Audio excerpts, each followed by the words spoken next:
जय जगन्नाथ। आज आम कमिशनरेट पुलिस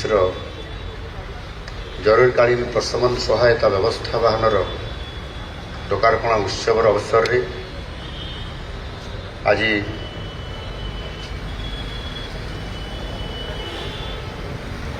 सभामंच उपस्थित थिबा गृह विभाग अतिरिक्त मुख्य शासन सचिव श्री सत्यव्रत साहू, पुलिस महानिर्देशक Shri YP Khurania, police commissioner Shri S देवदत्त सिंह, एठी उपस्थित थिबा वरिष्ठ पुलिस अधिकारीगण एवं पुलिस कर्मचारीगण एवं एठी उपस्थित थिबा अन्यान्य मोर समस्त भाई भणी माने, प्रेस मीडिया समस्त बंधु माने, समस्त को मोर हार्दिक अभिनंदन एवं शुभेच्छा। आज कटक भुवनेश्वर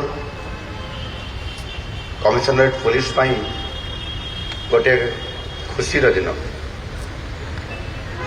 आउ 30 नुआ गाड़ी सहित समानंकर शक्ति वृद्धि करने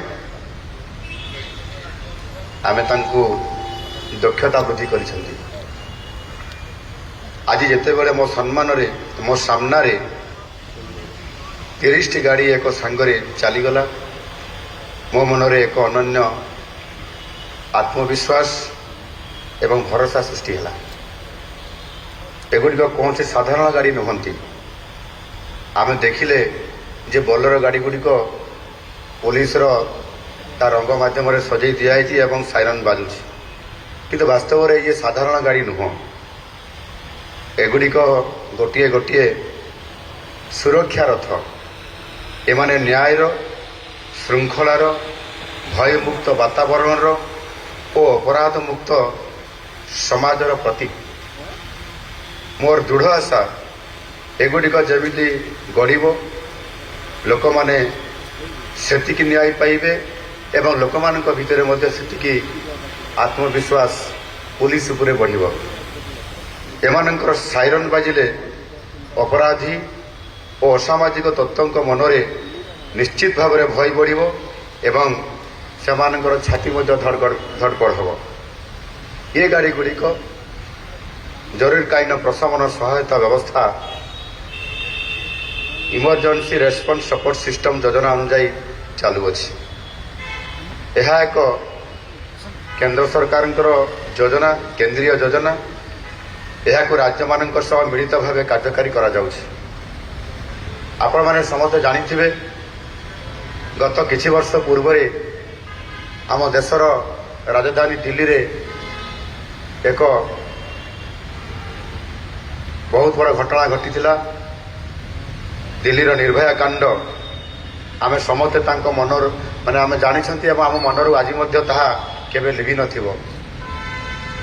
सेही भली एक निर्भया कांड भली अनेक परिस्थितिर मुकाबला करिबा पई आगामी दिन में यह प्रकार कौन सी घटना घटिले किबा घटना न घटिबा पई आम देशर यशस्वी प्रधानमंत्री नरेंद्र मोदी जी 2019 मसीह यही इमरजेंसी रेस्पॉन्स सपोर्ट सिस्टम को आरंभ करते सारा देश में कार्यकारी करने निष्पत्ति नहीं।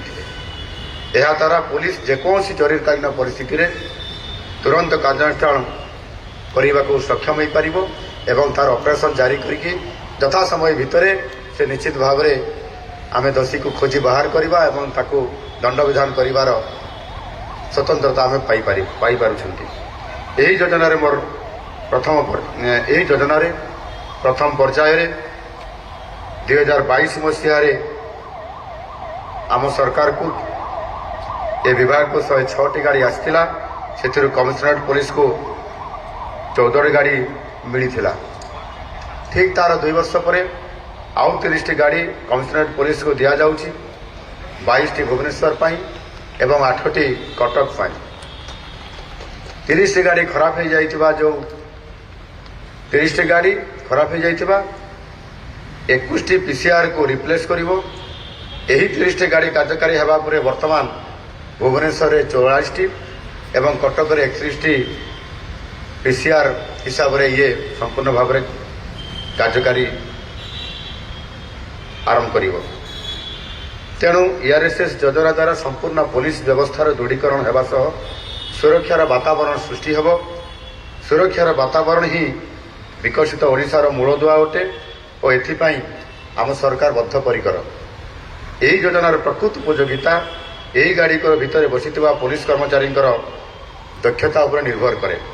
ଏଣୁ ତାଙ୍କର ଦକ୍ଷତା ଆଗାମୀ ଦିନରେ ଆହୁରି କିଭଳି ଭାବରେ ବୃଦ୍ଧି ହେବ, ଶକ୍ତି ବଢ଼ିବ, ଆତ୍ମବିଶ୍ୱାସ ବଢ଼ିବ।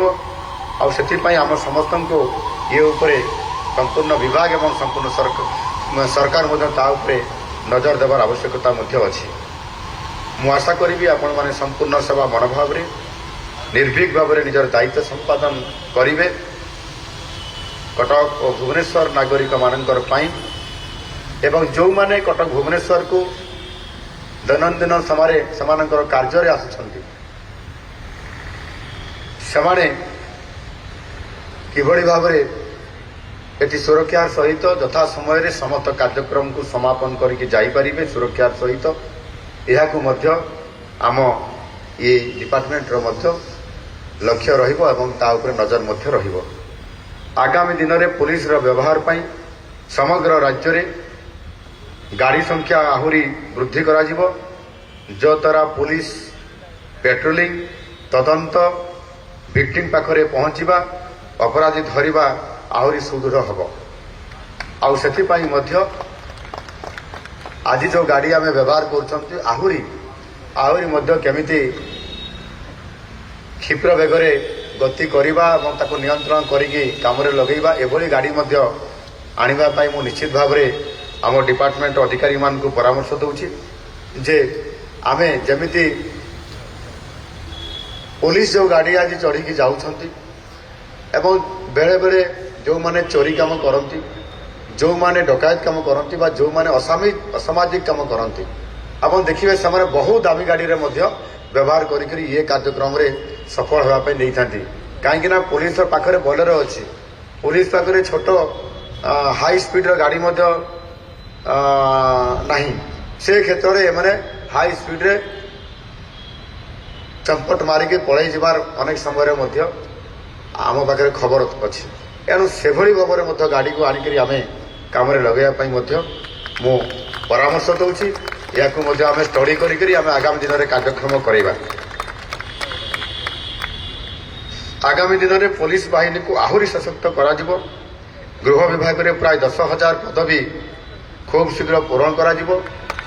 ଏ ବାବଦରେ ମଧ୍ୟ ମୁଁ ଆମ ACS ମହାଶୟଙ୍କ ସହିତ ସମସ୍ତ ଏ ବିଭାଗର ଅଧିକାରୀଙ୍କୁ ମୁଁ ସୂଚନା ଦେଇସାରିଛି ଏବଂ ପ୍ରକ୍ରିୟାକରଣ ଆରମ୍ଭ କରିକି ତୁରନ୍ତ ଆମେ ଏହାକୁ ସମ୍ପୂର୍ଣ୍ଣ ଭାବରେ ସବୁ ପଦଗୁଡ଼ିକୁ ପୂରଣ କରିବା ପାଇଁ ଯଥା ସମୟରେ ଆମକୁ କରିବା ପାଇଁ ପଡ଼ିବ। ଏହି ନିକଟରେ ମଧ୍ୟ ଆମେ ଅଗ୍ନିଶମ ବିଭାଗରେ 22 ଭାଗ ପଦବୀ ପୂରଣ କରିଛନ୍ତି। ପ୍ରାୟ ପାଖାପାଖି 941 ଗୋଟି ପଦକୁ ଆମେ ପୂରଣ କରିଛନ୍ତି, 22 ଭାଗ ଆମେ ପୂରଣ କରିଛନ୍ତି। ଫାୟାରମ୍ୟାନ ପଦବୀରେ ମହିଳାଙ୍କର କଥା ବି ଅନେକ ସମୟରେ ଚିନ୍ତା ପ୍ରକଟ କରାଯାଇଛି। ଏଣୁ ଭବିଷ୍ୟତରେ ମଧ୍ୟ ତାଙ୍କୁ କିଭଳି ଭାବରେ ମଧ୍ୟ ଏ ବିଭାଗରେ ମଧ୍ୟ ନିଯୁକ୍ତି ପ୍ରଦାନ କରିବାର ପ୍ରକ୍ରିୟାକରଣ ବାବଦରେ ଚିନ୍ତା କରିବା ପାଇଁ, ବିଚାର କରିବା ପାଇଁ ମଧ୍ୟ ଆମେ ଏ ବାବଦରେ ଆଲୋଚନା ଆମର ହେଇଛି। ଆମେ ତାକୁ ଆମେ ବିଚାରକୁ ନେଉଛୁ। 2020 ଠାରୁ ଗୃହରକ୍ଷୀ ନିଯୁକ୍ତି ଉପରେ ଯେଉଁ କଟକଣା ଲଗାଯାଇଥିଲା ତାକୁ ମଧ୍ୟ ଆମ ସରକାର ଆସିଲା ପରେ ନୂଆ ସରକାର ତାକୁ ଉଠେଇ ଦେଇଛନ୍ତି ଏବଂ ଆମେ ସମସ୍ତେ ଜାଣିଛନ୍ତି ଏ ଗୃହରକ୍ଷୀ ଯେଉଁ ଭାଇମାନେ ଯେଉଁମାନେ ପୋଲିସର ଅଙ୍ଗ ହିସାବରେ ସେମାନେ କାମ କରୁଛନ୍ତି, ଯଦିଓ ସେମାନେ ସମ୍ପୂର୍ଣ୍ଣ ଭାବରେ ପୋଲିସ ନୁହନ୍ତି କିନ୍ତୁ ଗୃହରକ୍ଷୀ ହିସାବରେ ପୋଲିସର ଏକ ଅଙ୍ଗ ହିସାବରେ କାମ କରୁଛନ୍ତି।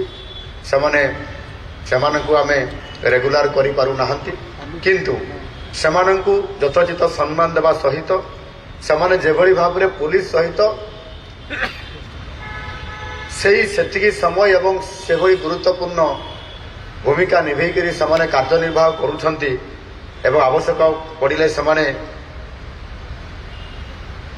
ବଳିଦାନ ମଧ୍ୟ ଦେଇଦେଉଛନ୍ତି ଏ ସମାଜ ପାଇଁ। ତେଣୁ ସେମାନେ କୌଣସି କାମରେ କମ୍ ନୁହନ୍ତି।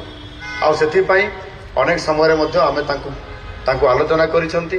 ଆଉ ସେଥିପାଇଁ ଆଗାମୀ ଦିନରେ ଏବେ ତ ଆମ ପାଖରେ 2416ଟି ଗୃହରକ୍ଷୀ ପଦବୀ ଆମର ପୂରଣ କରିବା ପାଇଁ ଆମେ ନିଷ୍ପତ୍ତି ନେଇଛନ୍ତି। କିନ୍ତୁ ଏ ବିଭାଗକୁ ଅଧିକ ଶକ୍ତିଶାଳୀ କରିବା ପାଇଁ ହେଲେ, ଗତି ଦେବା ପାଇଁ ହେଲେ ଗୃହରକ୍ଷୀ ପଦବୀଗୁଡ଼ିକୁ ଆହୁରି ଅଧିକ ବୃଦ୍ଧି କରିବାର ଆବଶ୍ୟକତା ମୋତେ ମନେ ହେଉଛି। ଏଣୁ ଏହାକୁ ଯେଉଁ 2416 ପଦବୀ ଅଛି ତାକୁ 5000 ପଦବୀ ଆମେ ତିଆରି କରିକି ବିଭିନ୍ନ ଜାଗାରେ ନିଯୁକ୍ତି ଦେବା। ଯେମିତି ଆଜି ଯେଉଁ ଆମର ଏଠି ଯେଉଁ ଗାଡ଼ି ଆମର ଆଜି କାମରେ ଲାଗିଲା, ଏଥିରେ ଆମର ଏମାନଙ୍କୁ ସୁସଜ୍ଜିତ କରି ଆଗକୁ ନେବା, ଭଲ ଡ୍ରାଇଭରଟିଏ ଖୋଜିକରି କାମରେ ଲଗେଇବା ଏବଂ ଗୃହରକ୍ଷୀ ପଦବୀ ମାଧ୍ୟମରେ ଅନେକ ଜାଗାରେ ଆମେ ତାକୁ ପୁଣି ସୁରକ୍ଷିତ ପାଇଁ ଆମେ ବିଭିନ୍ନ ସ୍ଥାନରେ ନିୟୋଜିତ କରିବା। ଏହାର ଆବଶ୍ୟକତା ଦୃଷ୍ଟିକୋଣରୁ ନିଶ୍ଚିତ ଭାବରେ ଏବଂ ସେମାନେ ବହୁତ ଭଲ କାମ କରୁଛନ୍ତି।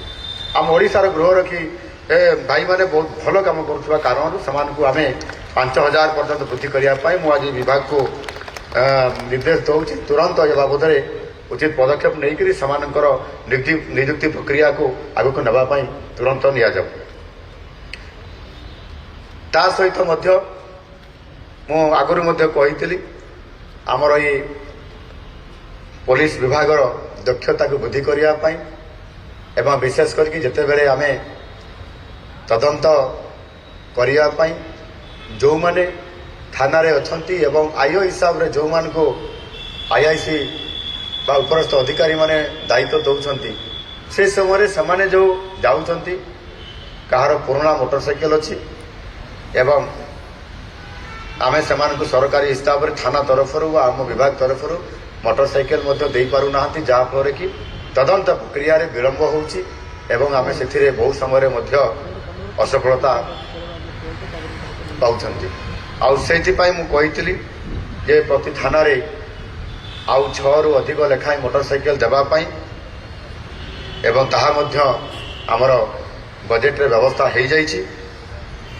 ସବୁ ଥାନାଗୁଡ଼ିକୁ ଅନ୍ୟୁନ 9000 ବାଇକ୍ ଯୋଗାଇ ଦେବା ପାଇଁ ବ୍ୟବସ୍ଥା କରାଯାଉଛି। ଖୁବ୍ ଶୀଘ୍ର ଏହା ମଧ୍ୟ ପ୍ରତି ଥାନାକୁ ପହଞ୍ଚିବାର ବ୍ୟବସ୍ଥା ହୋଇଯିବ। ରାଜ୍ୟ ସରକାର ଏ ବିଭାଗର ବା ଆପଣମାନଙ୍କର ସାମର୍ଥ୍ୟ ଶକ୍ତି ବୃଦ୍ଧି ପାଇଁ ସବୁ ପ୍ରକାରର ପ୍ରୟାସ ଜାରି ରଖିଛନ୍ତି। ଯେଉଁ ଛୋଟ ସମସ୍ୟା ହେଉ ବଡ଼ ସମସ୍ୟା ହେଉ ତାକୁ ପୂରଣ କରିବା ପାଇଁ ଏବଂ ଏ ବିଭାଗକୁ ସମ୍ପୂର୍ଣ୍ଣ ଭାବରେ ଆମେ ଶକ୍ତି ବୃଦ୍ଧି କରିବା ସହିତ ଗତିର ବୃଦ୍ଧି କରିବା ସହିତ ଲୋକଙ୍କ ମନରେ ଆତ୍ମବିଶ୍ୱାସ ବଢ଼ାଇବା ପାଇଁ ପୁଲିସ ନିଶ୍ଚିତ ଭାବରେ ସାଧାରଣ ଲୋକଙ୍କୁ ସାହାଯ୍ୟ କରିବ। ଆଉ ମୁଁ ଆଶା କରୁଛି ଆପଣମାନେ ସମସ୍ତେ ଆଗାମୀ ଦିନରେ ପୋଲିସର ଯେଉଁ ଆମର ଗୋଟିଏ ଶବ୍ଦ ଅଛି, ସବୁଠାରୁ ବଡ଼ ଆମର ଶବ୍ଦ ସେଇଟା ହେଲା ଭାବମୂର୍ତ୍ତି। ପୁଲିସର ଭାବମୂର୍ତ୍ତିକୁ ଉଚ୍ଚ ସ୍ତରକୁ ନିଶ୍ଚିତ ଭାବରେ ଆପଣମାନେ ନେଇପାରିବେ। ଆଉ ସେଥିପାଇଁ ମୁଁ ଆପଣମାନଙ୍କୁ ନିଶ୍ଚିତ ଭାବରେ ଏ ବାବଦରେ ଅନୁରୋଧ କରିବି ଏବଂ ପରାମର୍ଶ ମଧ୍ୟ ଦେବି ଏବଂ ନିର୍ଦ୍ଦେଶ ମଧ୍ୟ ମୁଁ ଦେଉଛି ଯେ ଆପଣମାନେ ସମସ୍ତେ ଏହାକୁ ତ୍ୱରାନ୍ୱିତ କରିବେ ଏ କାମକୁ ଏବଂ ଆପଣମାନେ ସମସ୍ତେ ଏ ସମାଜର ଲୋକମାନଙ୍କର ପାଇଁ ଏବଂ ଆପଣମାନେ ଏକ ସାହାଯ୍ୟକାରୀ ହିସାବରେ ଜଣେ ବନ୍ଧୁ ହିସାବରେ ଆପଣମାନେ କାମ କରୁଛନ୍ତି ଏବଂ ଆହୁରି ମଧ୍ୟ କାମ କରନ୍ତୁ ଏବଂ ତାହା ସହିତ ମଧ୍ୟ ସମସ୍ତେ ଆପଣମାନେ ନିରନ୍ତର ଭାବରେ ଏ କାମକୁ କରିକି ଆଗକୁ ନେଉଛନ୍ତି ଏବଂ ଆଗାମୀ ଦିନରେ ସାରା ଭାରତ ବର୍ଷରେ ଓଡ଼ିଶାର ପୋଲିସ 1 ନମ୍ବର କେମିତି ହେବ ସେ ପ୍ରକାରର ଭାବମୂର୍ତ୍ତିକୁ ବଢ଼ାଇବା ସହିତ ଆତ୍ମବିଶ୍ୱାସକୁ ବଢ଼ାଇବା ପାଇଁ ପଡ଼ିବ। ଆପଣମାନଙ୍କ ପରିବାର ବର୍ଗଙ୍କୁ ମୁଁ ମଧ୍ୟ ଯେଉଁମାନେ ଘରେ ପରିବାରରେ ଅଛନ୍ତି ଆପଣମାନଙ୍କୁ ସାହସ ଦେଉଛନ୍ତି, ଯଥା ସମୟରେ କାମରେ ଯିବା ପାଇଁ ଆପଣମାନଙ୍କୁ ସହଯୋଗ କରୁଛନ୍ତି, ସେ ପରିବାର ବର୍ଗଙ୍କୁ ମଧ୍ୟ ଅନେକ ଶୁଭେଚ୍ଛା ଏବଂ ଅଭିନନ୍ଦନ ଜଣାଇ ମୋର ବକ୍ତବ୍ୟ ଏଠି ଶେଷ କରୁଛି। ଧନ୍ୟବାଦ। ଭାରତ ମାତା କି ଜୟ। ବନ୍ଦେ ଉତ୍କଳ ଜନନୀ। ହଁ, ମୁଁ ଆଉ ଗୋଟେ କଥା କହିବା ପାଇଁ ଚାହୁଁଛି ଯେ ଆମର ଏଇ ଯେଉଁ ଆଗରୁ ମଧ୍ୟ ଆଲୋଚନା ହେଇଥିଲା ଯେଉଁ ଆମର ଗୃହରକ୍ଷୀ ଯେଉଁ ଆମର ଭାଇମାନେ ଯେଉଁମାନେ କାମ କରୁଛନ୍ତି ସେମାନଙ୍କର ଯେଉଁ ଆମେ ଦରମା ଦେଉଛୁ ସେମାନଙ୍କୁ ଆର୍ଥିକ ସହାୟତା ଯେଉଁ ଦେଉଛୁ ସେ ଆର୍ଥିକ ସହାୟତା ତାଙ୍କୁ ଯେତିକି ଦିଆହେଉଛି ତାହା ଯଥେଷ୍ଟ ନୁହଁ ବୋଲି ସେ ଆମର ଗୃହରକ୍ଷୀ ଭାଇମାନେ ମଧ୍ୟ ଅନେକ ସମୟରେ ଆମ ପାଖରେ ବା ଏହି ବିଭାଗ ପାଖରେ ଦାବି ରଖିଛନ୍ତି ବାରବାର ସେମାନେ ଦାବି କରିଛନ୍ତି ଏଣୁ ନିଶ୍ଚିତ ଭାବରେ ସେମାନଙ୍କର ଦରମାକୁ ବା ସେମାନଙ୍କର ଆର୍ଥିକ ସହାୟତାକୁ ଦୈନନ୍ଦିନର ଆର୍ଥିକ ସହାୟତାକୁ ବୃଦ୍ଧି କରିବା ସହିତ ସେମାନଙ୍କୁ ମଧ୍ୟ ଆନୁଷଙ୍ଗିକ ଆର୍ଥିକ ସହାୟତା ମଧ୍ୟ ଆଡ୍ କରିକି ତାଙ୍କୁ ମୋଟାମୋଟି ଭାବରେ ଯେତିକି ପାଉଛନ୍ତି ତାଙ୍କୁ ବୃଦ୍ଧି କରିବା ପାଇଁ ଆମ ସରକାର ନିଷ୍ପତ୍ତି ନେଉଛନ୍ତି ଏବଂ ଆଗାମୀ ଦିନରେ ଖୁବ୍ ଶୀଘ୍ର ତାହା ମଧ୍ୟ କାର୍ଯ୍ୟକାରୀ ହେବ ଧନ୍ୟବାଦ।